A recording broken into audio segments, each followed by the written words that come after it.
How to break free from suffering. Have I broken free from suffering? Yes, pretty much.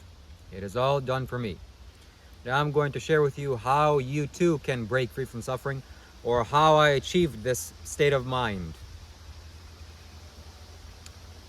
You have to follow the 4 noble truths. I'm going to share them with you now. The first noble truth is the noble truth of suffering. The second noble truth is the noble truth of the cause of suffering. The third noble truth is the noble truth of the cessation of suffering, the ending of suffering.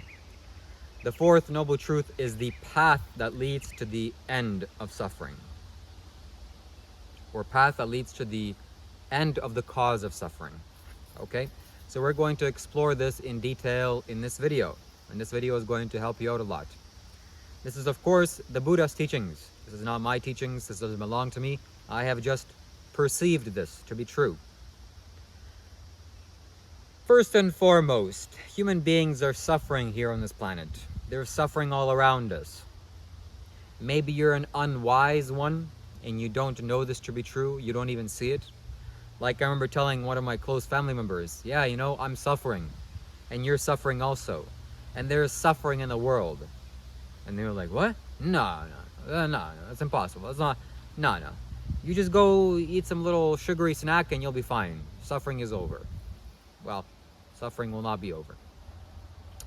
That's the first noble truth. You actually have to see the suffering. Just like if you had a physical ailment or a disease, you have to see the physical ailment first. You have to see the cause. You have to see the sickness. You have to see it. What do I mean by suffering? Craving is suffering, aversion is suffering, and delusion is suffering. Mental pain is suffering. Mental agitation is also suffering. Physical pain we can't avoid, but mental pain we definitely can avoid.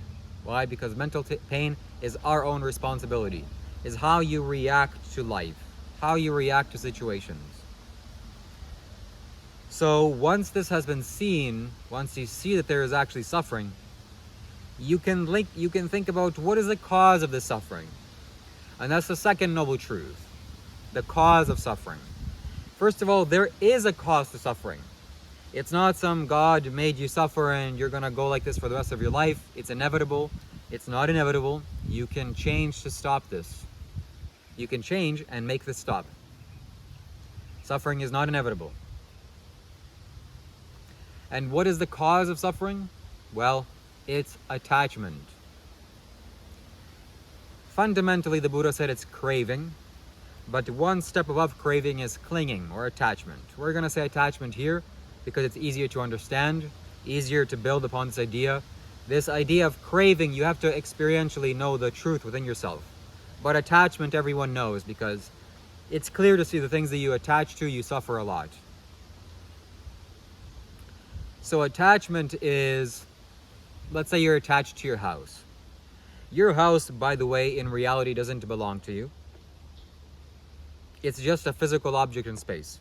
Only conceptually belongs to you. On paper, you've written down some bank details and notes, and the bank says, yes, it belongs to you. But if a hurricane comes, sweeps it away, it never did belong to you in the first place. It's just elements on this planet. Elements in life. So because you are attached to this house, by the way, also, it's an impermanent house.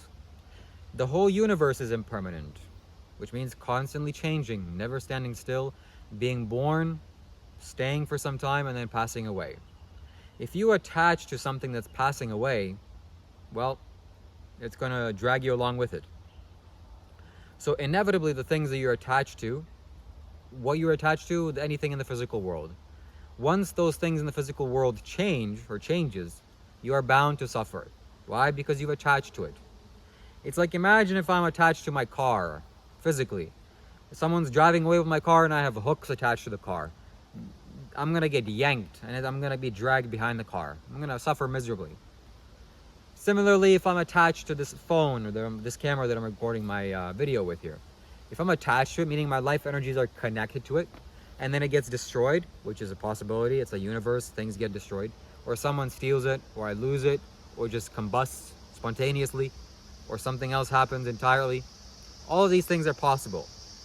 If those things happen, meaning unfavorable situations, I'll suffer a lot. Why? Because I'm attached to something that's impermanent. In the present condition, I think, okay, this perfect phone is perfect in the way it is. Once it breaks, my mind will break. Why? Because I'm attached to this thing within my own mind. Whereas if I see the truth, just as it is, that this iPhone doesn't belong to me, it's just an iPhone. And it's in my physical proximity of my body. This is the fundamental truth. If someone rips it away from my physical vicinity, now it's his, you know. Not technically, the police can still catch him, but this is just a conceptual reality. The ultimate reality is the things that I've accumulated are just elements. They're just accumulations. They don't actually belong to me. Fundamentally, not even my body belongs to me. So how can this shirt belong to me? How can this camera belong to me? How can you belong to me if you're in a relationship with my friend or anything like this? How can any of this physical existence belong to me? It cannot, it can't. It's not possible. Nothing belongs to you in this universe. You're just borrowing this body and you're borrowing everything around you. Once you see this truthfully for what it is, understanding is enlightenment, and enlightenment is understanding. Once you understand these things, this is how it is. That's it. You can no longer cling. I can't cling to this iPhone. It's like, yeah, I need to keep it within my proximity, sure. But if something reality happens, I see the reality for what it is. Oh man, either I should have been more careful, this or that. But if something just happened, an accident happened, there's nothing for me to suffer over. Why? Because the truth has been seen. Next, the noble truth of the end of suffering.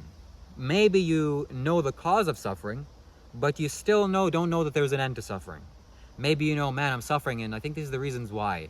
But hey, that's just the way it is. Well, you're not going to know the truth.